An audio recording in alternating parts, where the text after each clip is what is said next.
let's look at the trending players on Sleeper because I think that'll tell us a good bit of the story. You know what I mean? Let's start with the most trending players on Sleeper Fantasy ads and dropped. Number one is Jake Browning, biggest pickup. We know Joe Burrow, turf toe, severe, left foot, which is better than right foot, just for planting purposes, but still seems like a minimum of 3 months he's going to be out, which stinks. Bengals finally start 2-0, and of course they lose Joe Burrow. What I will say is I like Jake Browning. I think he's a decent player. I think he's played well in the past for the Bengals as well to earn that trust. Looking at, okay, I was just checking the stream to make sure I wasn't blocking anything. Looking at some games like this when he started for Joe Burrow in the past, I mean, he managed interceptions a little bit, but overall he was a high volume passer. Certainly was able to make the offense hum, could use his legs a little bit. You got to love that. Or these are sacks. Use his legs here a little bit. I think he's okay enough to make Jamar Chase still good, to make T. Higgins still good. I do think the overall ceiling for those players comes down. I think maybe tight ends could end up picking up. But overall, I mean, I think Jake Browning can keep this offense afloat. However, here's the thing. And I think we'll have clarity about this before you have to get those final waivers in or whatever before it processes Tuesday night, early Wednesday morning. But the Bengals are contacting free agent quarterbacks at the moment, which means they're probably also contacting teams about backups. Less so that because the Bengals will be less likely, less willing to give up those late round draft picks just because they are a draft and develop type of team.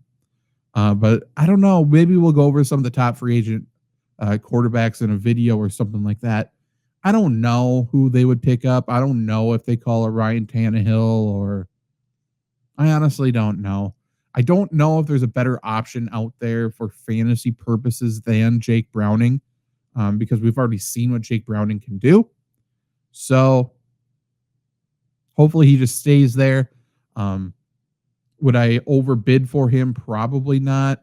Is he just ranking the top 32 quarterbacks next week? Who do they play, I guess? They play Minnesota, not the best matchup there. I mean, he's probably somewhere in the mid 20s, mid to low 20s, probably mid 20s for quarterback. So would you overbid for that? I don't know. I'm probably not overbidding for that. But we should at least have news on who the Bengals bring in before you need to lock in those waivers, right? So make sure you keep that in mind. The biggest issue with Jake Browning, though, is he also has the same offensive line blocking for him as Joe Burrow. Who would have thought that Joe Burrow got hurt and kept getting hit by what we saw in the preseason, but what we've seen the past several years? The Bengals continue to be the Bengals. The Bengals bungle this situation fully, and it stinks. It stinks, but they get what they deserve, don't they? They certainly do. Michael Mayer is the second most picked up player, and this is because of Monday Night Football tonight, and this is good. I mean, I told you, if you have Brock Bowers, you better own Michael Mayer. There's no reason to manage other tight ends, right? If Brock Bowers goes tonight, sounds like he's going to, but if he goes tonight, you're playing him. That's who you want to play. Cool, great, good, grand. If he misses, there's few tight ends that I want to have in my lineup over Michael Mayer anyway. So if you have Brock Bowers, this is who you want as your backup tight end right now by week 8. So it's not really coming up middle of the season. So that's good. Matchups coming up where they can move the football. Chargers tonight, we'll see. Washington, they can move the football. Chicago, they can move the football. Colts, you can move the football. I think Titans are pretty good. And then they got the Chiefs, bye week, Jags, Denver, who, I mean, they just had Tyler Warren beat them. So if for some reason Brock Bowers is forced to miss extended time, you want Michael Mayer anyway. So it makes sense that he's the second most picked up player. If you have Brock Bowers and do not have Michael Mayer, I would certainly think about getting him. Zach Ertz is number 3. Obviously, all the tight end injuries, and I have been screaming and shouting about Zach Ertz going back to last season in terms of he needs to be owned. Again, was one of my favorite tight ends for this week. Was great. So with the Bowers injury, with the Kittle injury, with the Dallas Goedert injury, I knew I was forgetting one. Made sense why Zach Ertz was going to be a nice pickup. I'm glad people actually caught on. 90% of snaps on Thursday, 64 yards, led them in receiving. He's great. Zach Ertz is the most reliable receiving option in the Commanders' receiving core, as I talked about earlier in the week. So if you are in need of tight end help, Zach Ertz, I think, is going to be a steady, reliable option for you. Will he get a touchdown every week? Hell no. Will he see 4 to 6 targets every week? Probably. Daniel Jones, number 4 most picked up player. That's interesting. I mean, he had a good showing against Denver. Don't pay attention to the fantasy points on the screen. This is for Scott Fishbowl. So obviously everything's a little bit wonky. But I mean, shit, for my money, Denver is at the very least a top 2 defense in the NFL, probably number 1, but they are a top 2 defense. And Daniel Jones was sacked once. He rushed for a touchdown yet again, and he passed for over 300 yards. Great. I was saying how much I really dislike this Colts schedule because the Broncos are tough, obviously. The Titans are a tough defense. The Rams are a tough defense. And then he gets the Raiders, a physical defense in Arizona. He gets the Chargers tough, Titans tough, Steelers probably tough. So I didn't like what I saw from the schedule for the Colts for Daniel Jones. But I mean, you got Tyler Warren to throw to. That helps. He had a big gain from Jonathan Taylor, I believe, as well. That helps. But if you pass for 300 on Denver, you caught my attention. So by all means, again, Joe Burrow goes down. Go pick up Daniel Jones. Shit. Why not? Tootin, Bashal Tootin, is the number 5 most picked up player. His role grew obviously this past week. They traded away Tank Bigsby. He ended up playing over half the snaps. I think he's a great player. Obviously, he was on my college fantasy football team. Love him. Good receiver, decent runner. I think he's a really good player. So if something were to happen to Travis Etienne, and if Travis Etienne continues to see a boatload of touches and carries and snaps, it certainly seems like something is going to happen to Travis Etienne. He's not really built for a bell cow role. Weird that the Jaguars would potentially mismanage a player's situation. Right? Weird how that happens. Tootin's a good player to own if you're an ETN owner and maybe otherwise. If you have an empty bench spot, might as well own him. Ramondre Stevenson, obviously, you guys know I'm a Ramondre Stevenson fan, and I was very critical of Trevion Henderson's role. So it was quite the week for Zach Brunner, I would say. But still, we know the Patriots like Stevenson. We know they're going to use Stevenson. He had a great game. He had a great receiving game. That was the shocker. That shocked everybody. If anyone expected that, they are a liar. Steelers next week. We'll see how well that goes. Obviously, Ken Walker just ran for 100 yards on him. I don't expect Ramondre Stevenson to do that, but he could still have a decent week. And then after that, he's got Carolina, Buffalo, New Orleans. Love that stretch. Romeo Doubs, number 7 most picked up player, 23% owned on Sleeper Fantasy. Packer fan, Packer analyst. If you have any questions about the Packers, I can tell you straight up exactly what it is, and that comes from me. That comes from people in the building. Very much connected with the Packers. Love Romeo Doubs. Continue to say Romeo Doubs is their most talented receiver. I don't know if you need to own him for fantasy. They're gonna spread the wealth out, even with the Jaden Reed injury. They're gonna spread the wealth. Matthew Golden should have had a big fantasy day. Jordan Love missed him on a couple big ones. And there was a play where he should have come to the ball a little bit that could have resulted in a touchdown.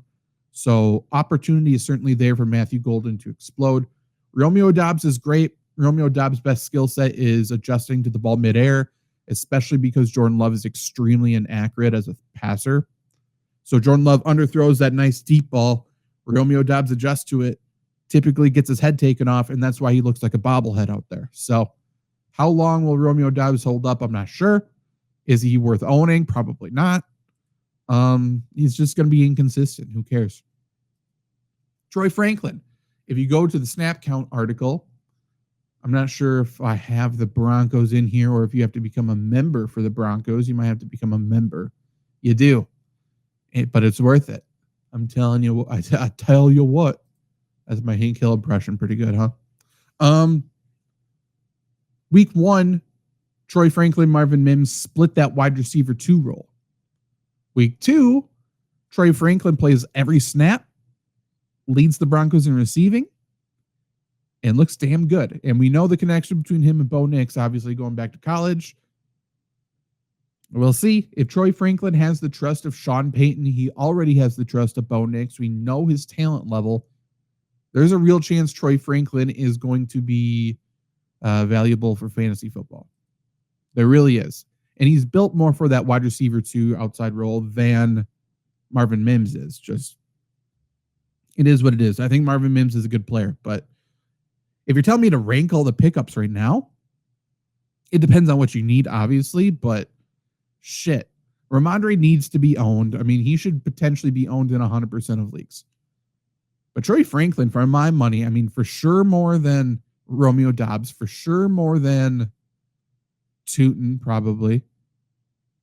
I don't think you need to rush to pick up a quarterback unless you have a Burrow situation potentially, or Purdy. But there's so many quarterbacks. Like, if you miss out on top quarterbacks and then you're like, okay, I'll settle for Mac Jones. I think Mac Jones is fine in that offense. I mean, shit. Shanahan's creaming all over himself because he finally gets the quarterback who he wanted in the first place.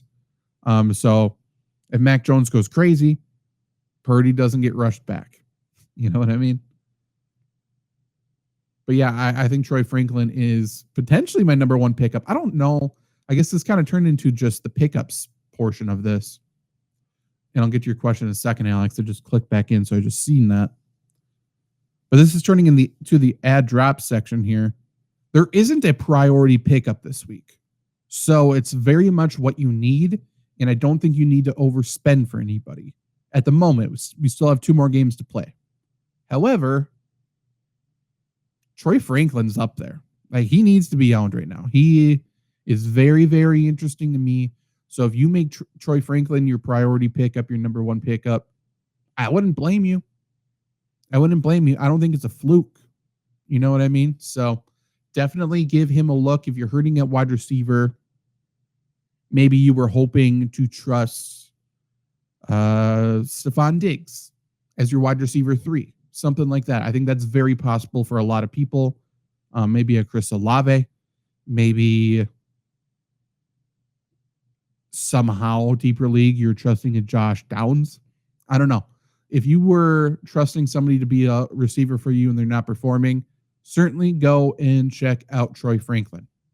Alex, thank you for the question. Should I trade Rashee Rice for Judkins and Terry or DK Metcalf? If you are thinking, first off, if you're going to be 0-2, yes. If you're thinking your team could struggle a little bit, yes. I think Rashee Rice is really, really good, but we are not close to his return, right? He misses 7 of the first 10 weeks. We're going into week 3. So there's going to be a ton of time without Rashee Rice. So I think you're probably fine to do the trade anyway. So the question is Terry or Metcalf. And you're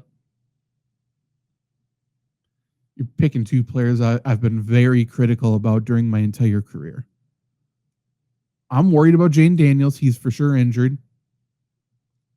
And DK, I think, could be a little inconsistent, but I still think DK is going to come around.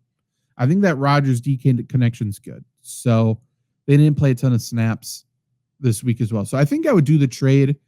And I think I like DK Metcalf more than Terry McLaurin. I will do my rest of season ranking soon, probably going into week. probably want 3 weeks of action first. So going into week 4, I'll do my rest of season rankings. There's been people who have put them out right away. If people put them out right away and they're really gung ho about them, stay clear of those people. I want to put out something accurate and something that I feel is actually valuable. Rest of season rankings after week 1 tells me you don't know how to rank players. So after 3 weeks of action, I think that's a decent enough sample size. I'll start putting that out. As well as the trade value chart, I'll probably start putting that out as well. My trade value chart's better than anybody else's because of the different factors and variables that go into it. I promise you that. But this week, for members, the Opportunity Index is here.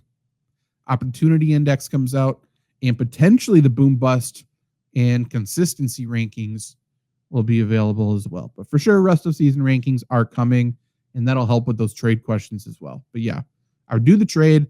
I'm a big Judkins fan. Plays Packers this week, so we'll see how well he does. But I like Judkins, and I think I would do the trade for either player. So if you prefer Terry McLaurin, big fan of Terry McLaurin, go ahead and take Terry McLaurin. But I think I would lean DK Metcalf.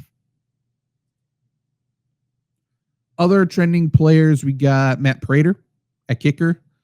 Certainly some notable kickers, obviously, exiting fantasy relevance. We got Tyler Bass, who he replaced, is out. We got Younghoe Koo, who I think just got straight up cut, potentially. Right? Doesn't say here, just says ruled out for Sunday. I thought I just read a news somewhere that he potentially could be done in Atlanta. But I mean, the new kicker they picked up had a great game, so never know. But regardless, that makes sense why Matt Prater is going to be an option. He's on a high-scoring offense. We know Matt Prater's a reliable player. So if you need a kicker, sure. Who do the Bills get next week? The Dolphins. Prater's made 3 field goals in each of the first 2 games. I'm not sure if he's going to need to kick that many field goals next week. Same could be said potentially for New Orleans. I just think the Bills' offense will be good enough and be able to score in the red zone. But he's still a reliable option. Check out my kicker rankings this week. And then number 10, Russell Wilson. Did he erase what he did in 4 quarters of action with what he did in overtime? I don't know. But passing for 450 yards and 3 touchdowns, his offense was humming. I'm surprised Wan'Dale Robinson isn't on the trending players. You guys know how I feel about Wan'Dale Robinson. Love the dude. So I'd like to see, I guess, a breakout game for him. He's a great player. So I don't know how realistic that is. But Russell Wilson was balling. He was in his bag. He certainly exposed the Dallas secondary there. I don't know if he distanced himself any from Jackson Dart in this game, though. So go pick him up if you need to. Giants play who next week? The Chiefs, and then the Chargers, and then the Saints. So we shall see. We shall see. Anybody else notable to talk about? Juwan Johnson's a good tight end option if you need somebody. Kenneth Gainwell was used a lot as a receiver this week, more than Jalen Warren was. That's interesting. Tyquan Thornton, I think his upside is overall low. 5 targets, 2 catches, nice day. But Xavier Worthy comes back next week, most likely. Tucker Kraft, obviously good. Brenton Strange, very clear starting or every down tight end, really, in Jacksonville's offense. So need a tight end option. Brenton Strange, I think, is going to be used. Yeah, what's Wan'Dale's ownership? Wan'Dale Robinson goes for 142 yards, 8 catches, and a touchdown, and he is owned in 27% of leagues and the 20th most picked up player. Y'all are some haters. Wan'Dale Robinson should be owned regardless. And then he had 142 yards. What are we doing? Pick up Wan'Dale Robinson over Romeo Doubs. Okay?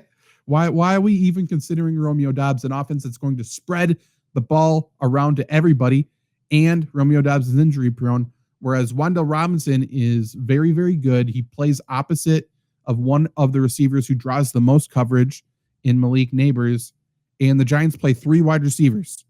Like they're not even considering a fourth guy, really. They're playing 3 wide receivers. Go and pick up Wan'Dale Robinson if he's available and you need wide receiver help.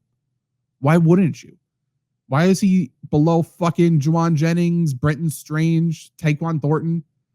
Fucking Kelvin Austin is the 14th most picked up player and the most dropped player. What's going on? 1 catch. Everyone's like, done. Get rid of him. I knew it. People are dumb. Look at the snap count. Look at that. Look how many snaps he played. They'll be okay. He'll be okay.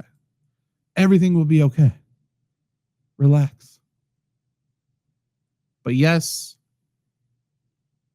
those are the most picked up players. That's probably who I'm looking at. You know? What else do we got? What other pickups? I did write down some stuff. I do have some injury news here. Quarterbacks. I think Michael Penix is a solid player. You could go pick him up if you need a quarterback. Jake Browning, obviously. Watch the news. See if Cincinnati brings in anybody who's going to threaten him for the job. Probably not. But you got pretty much the rest of the fantasy season with Jake Browning. Assuming he doesn't get hurt. Big assumption considering that offensive line. And then Daniel Jones. I think I'd take Daniel Jones over like a Trevor Lawrence at this point. Over a Bryce Young at this point. Go get Danny Dimes. Vanilla Vic. Whatever you want to call him. Lunch pail guy. Running backs. Bashal Tutin we talked about. He is certainly a strong handcuff and he should see decent work each week. You know, low-end flex week to week. But I think his role will continue to grow. I think he's a really talented player. And ETN, I think, will either need to see reduced workload or he potentially could be in line for an injury due to the workload. So Tutin is a strong pickup. Kenneth Gainwell, I think, is better real life than for fantasy. He's going to be used a lot for the Steelers, but you don't need it. By the way, if you own Caleb Johnson in a redraft league, punt his ass over the fucking mountain. Get rid of Caleb Johnson. The Steelers were like, okay, you're not playing offense because we are not going to let a rookie ruin this one chance we have at a Super Bowl. So you play special teams. You're not going to play offense yet. We don't trust you. And then back-to-back games with severe special teams mistakes. Obviously this week, the longest onside kick in NFL history, basically. Doesn't recover the fucking kickoff. Seahawks recovering in the end zone for a touchdown. Caleb Johnson has no chance to be a fantasy relevant player this year, in my opinion. And boy, he's lucky he's still on the team. So for that reason, Gainwell and Warren are going to both be used a lot. How fantasy relevant is that? Not a ton, unfortunately. Blake Corum saw his workload increase a little bit. More handcuff than anything, I would say. Kyle Monangai, his workload went up. Roshan Johnson returned to the Bears lineup, and he didn't play a single offensive snap. Monangai actually went up in snaps, even before it was a complete blowout. So I do think he is going to be worked into the offense a little bit. Again, let's be optimistic and say he gets 40% of the snaps in a competitive game. What does 40% of the snaps on the Bears offense do for you? We'll see. But I think he's interesting. Other running backs, I don't know if you need to pick up anybody. I think you're good to go. Wide receivers. Here's what I say. These are my two receivers you need to check out. Okay. One, Troy Franklin, who we already talked about. Troy Franklin, I think, has and will continue to operate as that wide receiver 2 in Denver, and I think he's really talented. Obviously, he has a connection and trust of Bo Nix. If he has the trust of Sean Payton now, good to go.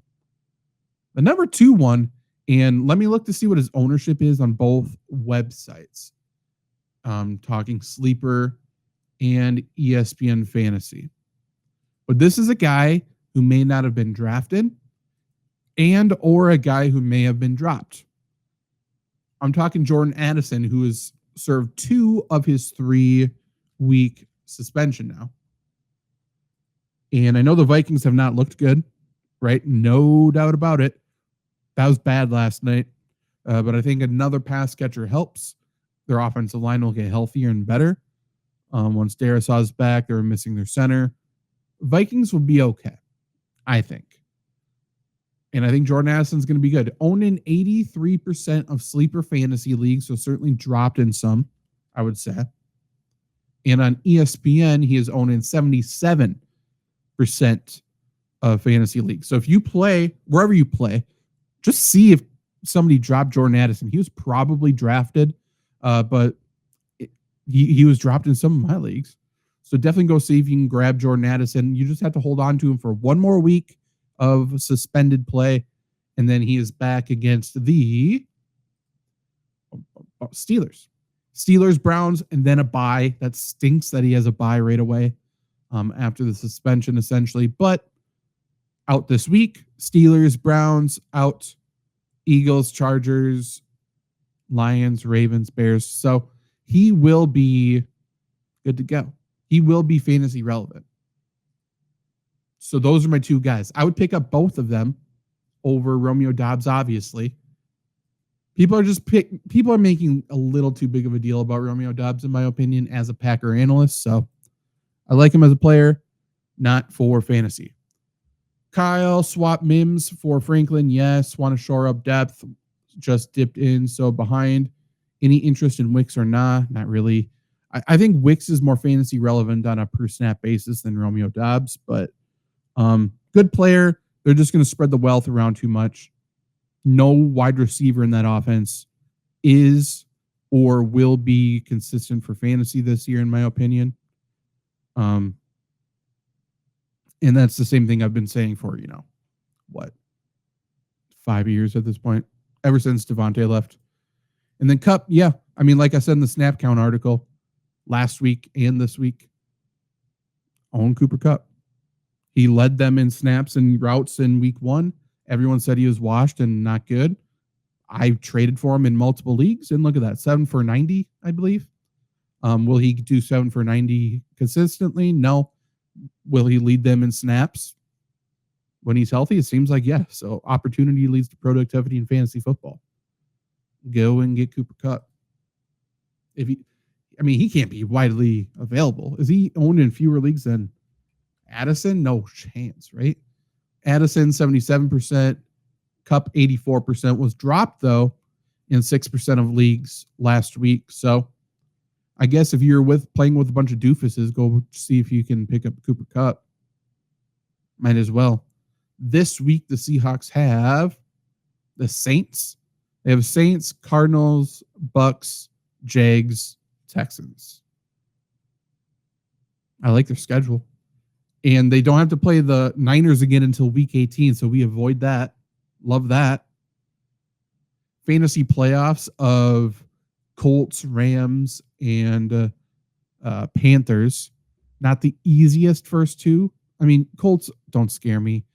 Rams, it's at least in Seattle, and then maybe Panthers for your fantasy championship. Gotta like that. Not too shabby. What else do we got? Oh, I was going over ad drops. So, yeah, I got a little distracted just because of the Jordan Addison rabbit hole. But, yeah, Troy Franklin, Jordan Addison are the top 2. Alik Ayomanor, super talented. Wan'dale Robinson, super talented. It's hard for me to get my mind around Wan'dale Robinson just because I drafted him in every league I could. But I guess he's not really owned. So, yeah, go pick up Wan'dale Robinson if he's available, obviously. Alik Ayomanor, he's a good player. They are spreading the wealth around in Tennessee a lot as well. So consistency may not be there this season. But if you are in a deep league, if you need some help with receiver, certainly look at him. Dontavian Wicks we went over. I mean, his snap count will increase and he's a good player, but no consistency. Kayshon Boutte, I think, proved that he is legit, has led the Patriots in snap counts both weeks. This week, only one target, which means he's not trustworthy yet. The one target led to a touchdown. That's great. But I think Kayshon Boutte's legit. And Matt Collins was operating as the wide receiver 2 this week. I think Stephon Diggs will continue to increase his snaps and take away from him, not take away from Kayshon Boutte at the moment, is what that seems like. So,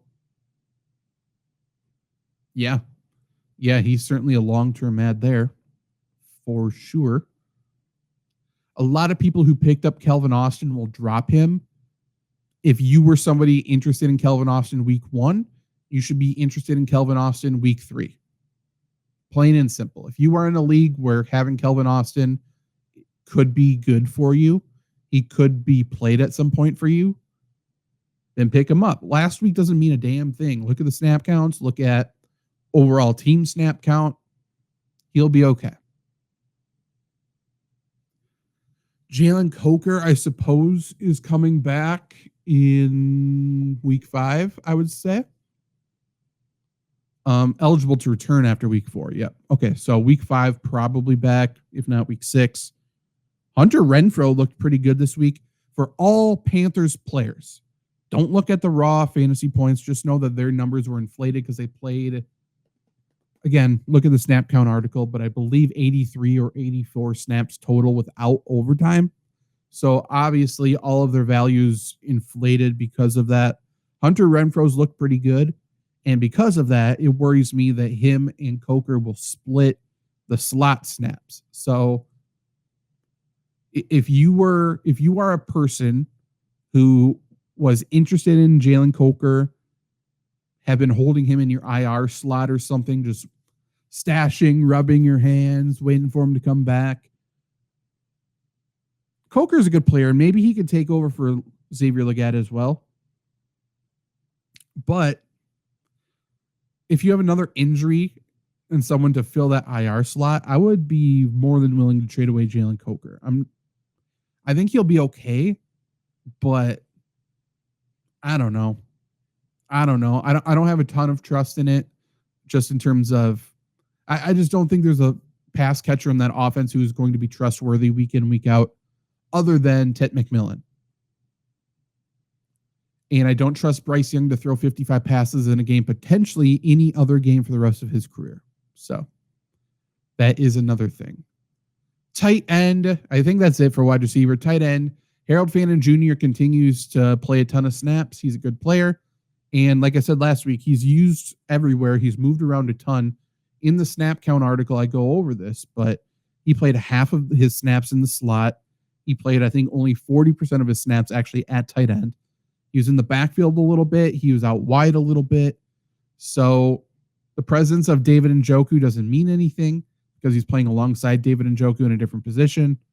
He is, I don't know. He's the wide receiver 3, if you want to call it that. I think he's useful. And he's really talented. So he's somebody you can certainly pick up. Brenton Strange is widely available. Zach Ertz might be available. Both of them need to be owned. Zach Ertz before Brenton Strange. Otherwise, I don't know. Chikakonkwo, look at him. Some people will tell you AJ Barner. AJ Barner will be on the field a ton. I don't see any risk of him losing snaps, but he's a blocking tight end, and you're just hoping for a touchdown. Mason Taylor will continue to increase his snaps. No Tyrod Taylor or no Justin Fields next week potentially could mean good things for Mason Taylor. So if you need to stream a tight end or something, I think if Justin Fields is out, maybe Mason Taylor could end up seeing increased value. And then tonight we got a bunch of low-owned tight ends playing tonight other than Brock Bowers. So I would watch the Chargers to see if there's any more clarity. I think Will Dissly and Tyler Conklin are going to split snaps pretty evenly, but Tyler Conklin's a better receiver. So if you're talking who has the more valuable snaps, I think it's going to be Tyler Conklin, and he could end up being a decent deep league tight end for you, I think. In the same way Will Dissly was last year, except for I just think he's better. Fuck yeah!